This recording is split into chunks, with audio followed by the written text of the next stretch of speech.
So back to where we were. Let me do a little refresher here because we've got to make a connection back here to Hebrews 5, 9, and 10. And hopefully today we will get back to that. But in between, we had this insert that he did to talk to these people, the people he's writing to, about how they have become dull of hearing and that they need to get beyond the elementary doctrines of Christ, go on to maturity, and then the problem section about it being impossible to have been enlightened and then fallen away to be restored to repentance, because it's like crucifying Christ over and over again. And then as an example of that kind of thing, we talked about, he talks about the example of the fruit. Good land produces good fruit and receives a blessing for it, but bad land bears thorns and thistles and is near to being cursed and burned in the end. So it is expected from people who are, as he says, sure of better things in them that belong to salvation, they should be producing fruit. And if they're not producing fruit, then there's some question as to whether or not they are actually in this group that belongs to salvation. So he encourages them to take that position. He feels like they're in that position. That's why they are his audience in the first place. And then to show you how this section is not about teaching doctrine of salvation, but it's about trying to get them to go beyond their nothroi, their dullness, to escape that. That's the whole point of this section. It's not to teach anything about salvation. It's to encourage them to get beyond just being saved. Go beyond just being saved and get some maturity. And you get that maturity through, remember, and this is where he's pushing them. You don't want to live on milk, and the way you get past just being saved is to exercise your power of discernment. In other words, you take all the inputs. You read the Bible, you talk to other Christians, you listen to teaching, you take all those inputs in, and then you do something with them. Use your powers of discernment. Exercise those powers of discernment to take those inputs, to take all that information, and to grow. And growing produces fruit. And then you're beyond just being a receiver, you become a teacher. That's what he's trying to get them to understand. That's what he's trying to get them to do. He's got a little bit more to say in the encouragement realm about that. And that's what we're going to be talking about today. So we get to verse 13 in chapter 6, and he says, "For when God made a promise to Abraham, since he had no one greater by whom to swear, he swore by himself, saying, Surely I will bless you and multiply you. And thus Abraham, having patiently waited, obtained the promise. For people swear by something greater than themselves, and in all their disputes, an oath is final for confirmation." Why is he all of a sudden talking about Abraham? Well, after we get through this, I think you'll see. He brings up the time when God and Abraham got together and made a contract, made a covenant. God swore to Abraham that he would bless him and he would bless his seed. Surely I will bless you and multiply you. And Abraham took the promise, obtained the promise. Now, this word that is translated into three words here in English, having patiently waited, is macrothumesis. To get the nuance of meaning here, I wanted to kind of go through and talk about it. And the best example I could find of that is the story in Matthew that we have here. You'll recognize it, I hope. Peter came up and said to him, Lord, how often will my brother sin against me, and I forgive him? As many as 7 times? Jesus said to him, I do not say to you 7 times, but 77 times. Therefore, the kingdom of heaven may be compared to a king who wished to settle accounts with his servants, and when he began to settle, one was brought to him who owed him 10,000 talents. So I hope you recognize the story. Already, right off the bat, you can tell where this is going. Peter says, how many times do you forgive someone? And Jesus, instead of agreeing with the 7 times, which is, why did he pick the number 7? Because the number 7 in their mind was a complete, like a week. It's something complete. And Jesus said, nope, not 7, but 70 times 7. So what did Jesus mean when he said that? In other words, always forgive. So we're going to go in that same direction now with a parable. The kingdom of heaven is compared to a king who wished to settle accounts with his servants. That word servant is misleading. We've talked about this before. It's the Greek word doulos, which is not servant. Because when we hear the word servant, we think of somebody that we hire to come in and help us. This is not that kind of thing. A doulos is a slave. They do what you tell them to do. The slight difference there is when we think of a slave, we think of slavery in our society in 150 years ago, which is not what this is either. Basically, 2 different ways to become a slave in this time. Rome was out conquering places, and when they did that, they'd round up all the extras, as many as they wanted to, and bring them back into the empire and make slaves out of them. Those were probably to a certain extent the less common slaves. But those were more like the slaves that we think about.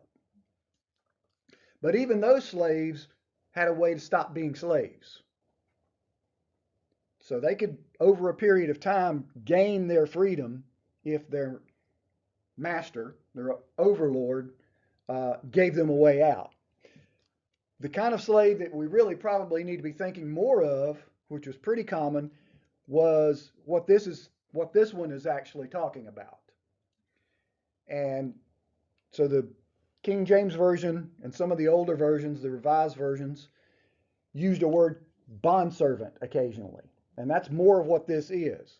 Someone who has got to work off a debt. And it's not necessarily that they owed somebody a debt and so they went into service to them to work off that debt.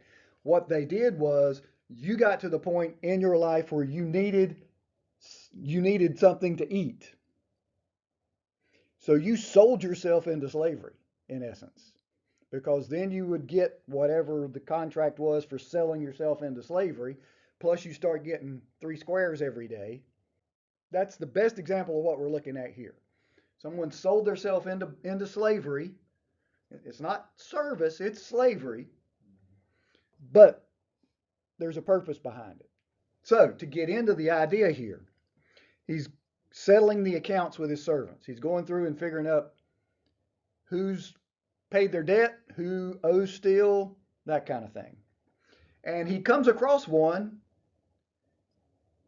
who owes 10,000 talents to him.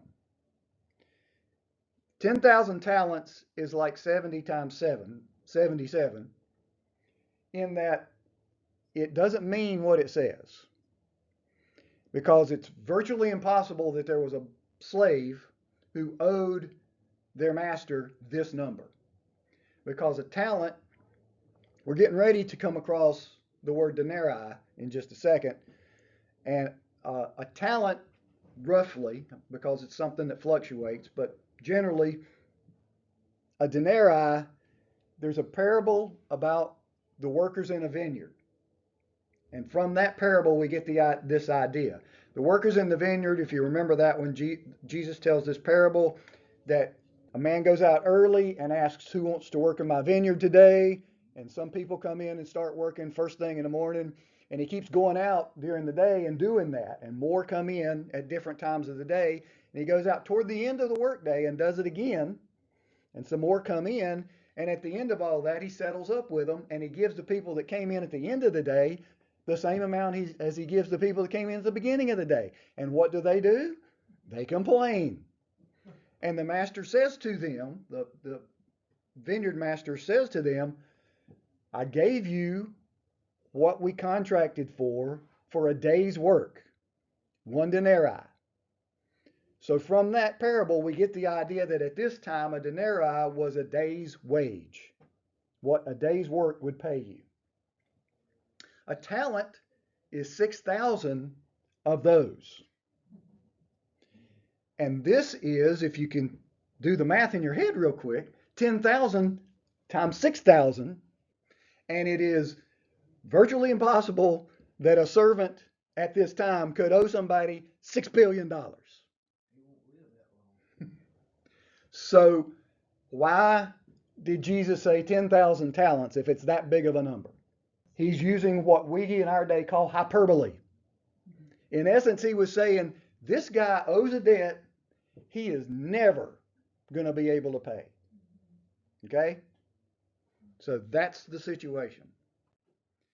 Since he could not pay, his master ordered him to be sold with his wife and children and all that he had, and payment made.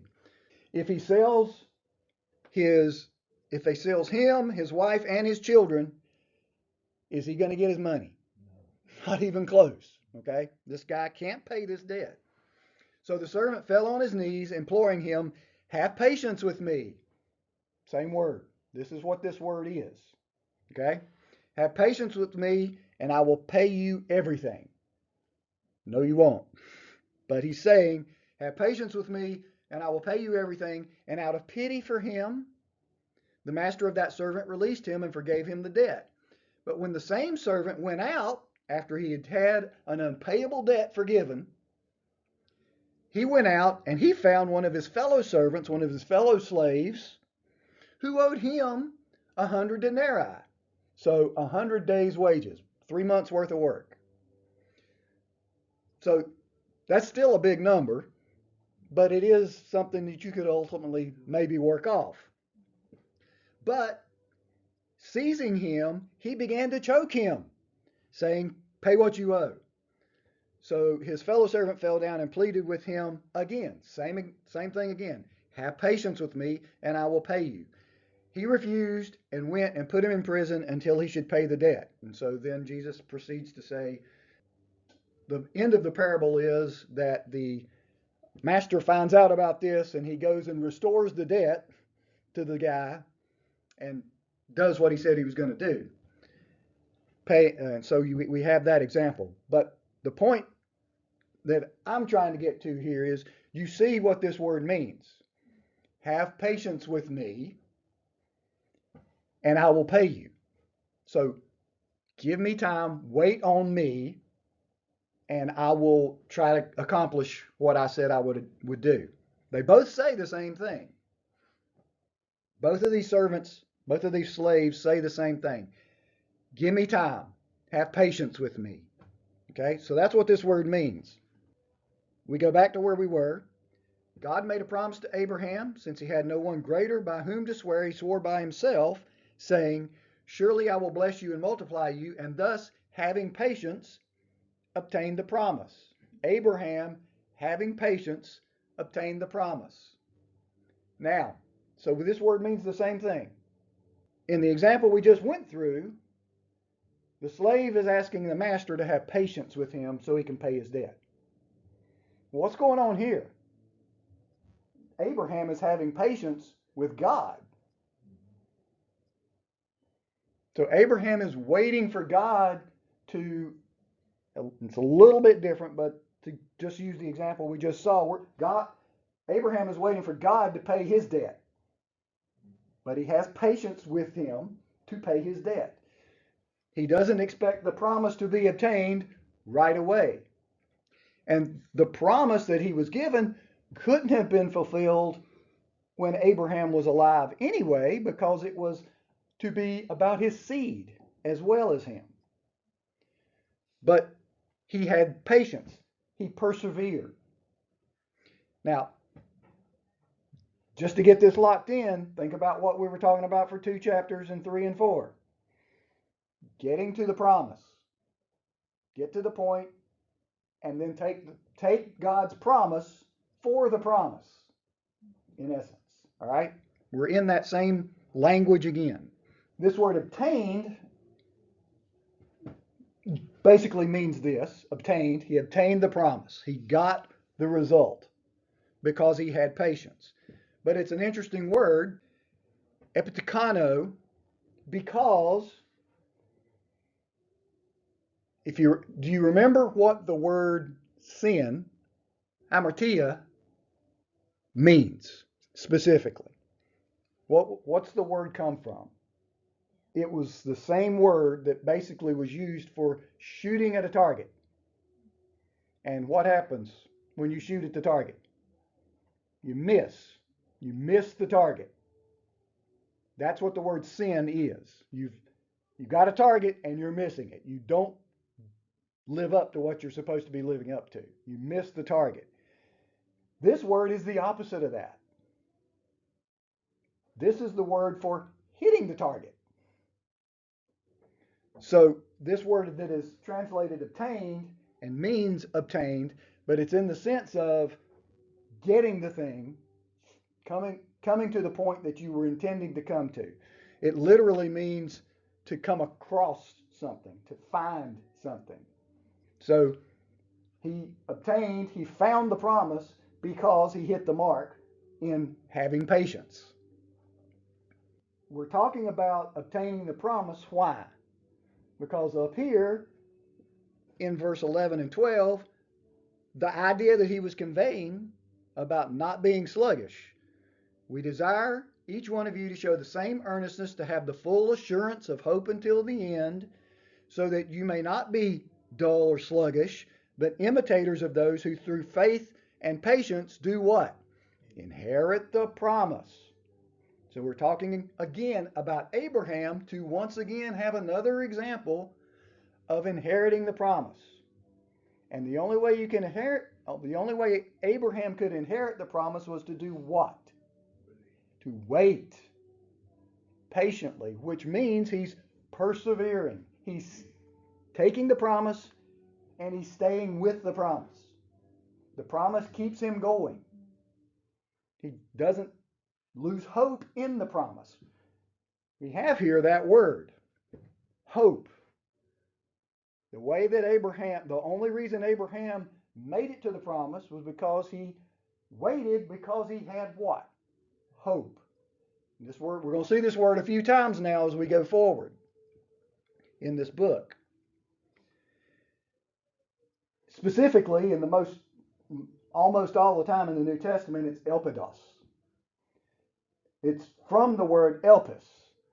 Elpidos, the hope here, is something we're going to come back to over and over again for a few times before we get to chapter 11, where it becomes a pivot point, something you really need to understand.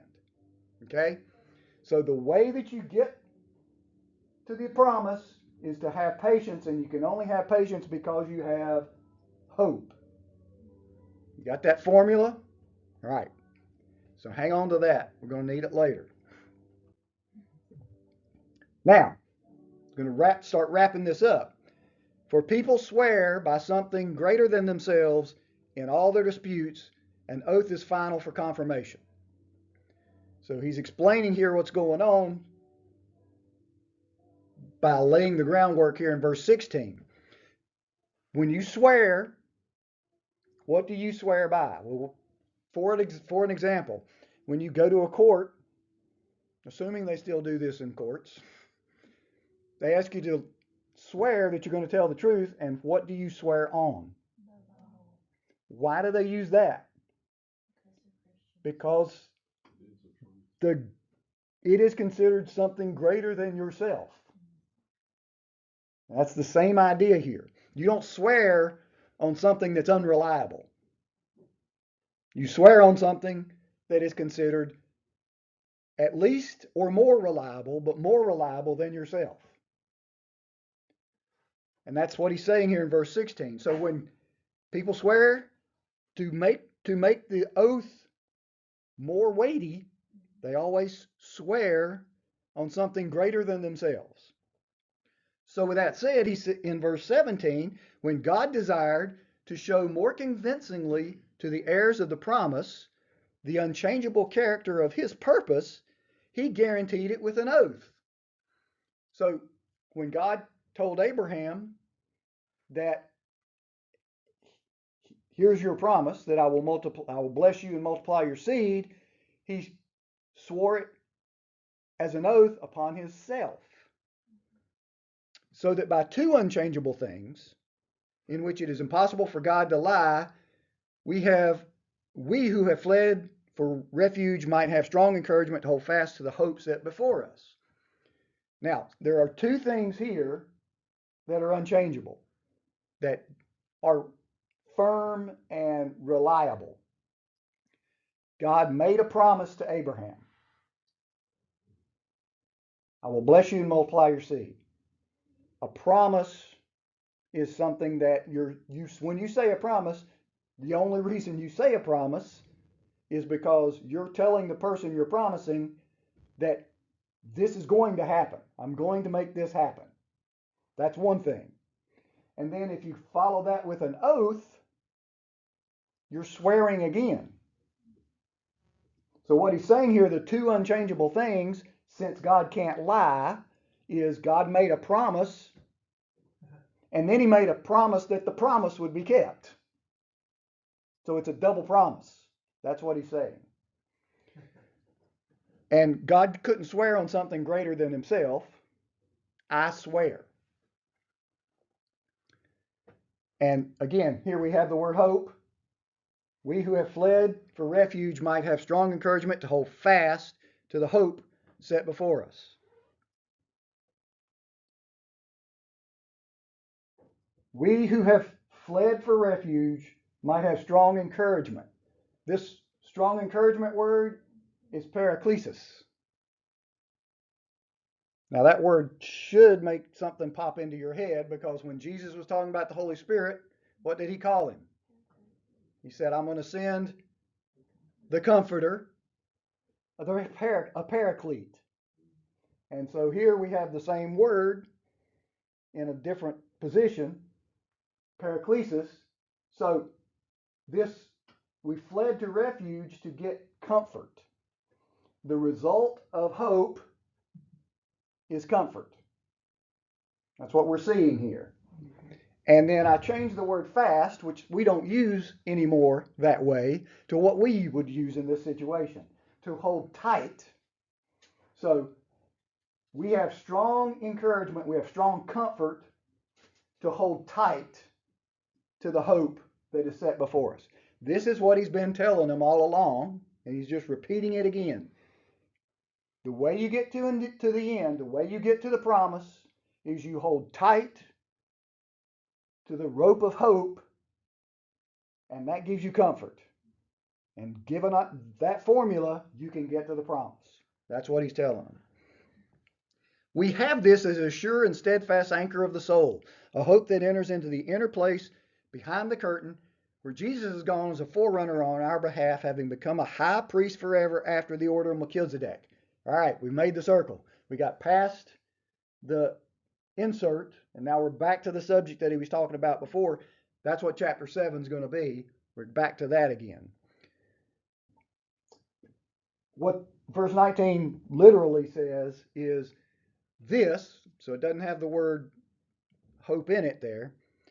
This is an anchor. What is this? This hope is the anchor. Hope is the anchor. This is an anchor of the soul. Our soul is anchored in our hope. If we didn't have hope, we wouldn't try to obtain the promise. We'd give up. And that anchor is sure and steadfast. It's firm, it's set firmly, and it doesn't move. So we have this anchor of the soul that's sure and steadfast, and that example of that is entering into the inner place behind the curtain. Only the priest could go behind the curtain where the Holy of Holies was, where the Ark of the Covenant was, and the high priest was the only one once a year that could go into that space. We're being told here that we can get into that space. We, through our hope, have this anchor that gets us into that space behind the curtain, where Jesus has gone as a forerunner on our behalf, having become a high priest forever after the order of Melchizedek. This word forerunner is prodromos, and it's the word for a scout. In the military, when you need to find out what's in front of you, you don't just send everybody up there. You send a scout.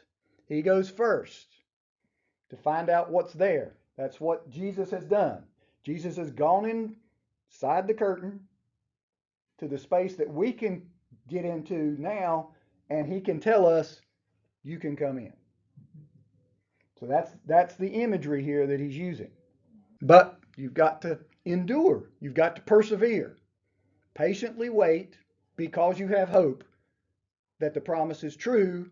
And like the one that he gave Abraham, he's double promised it. He's promised that his promise is true. So back we go to Melchizedek in chapter 7. And that's where we'll pick it up next week.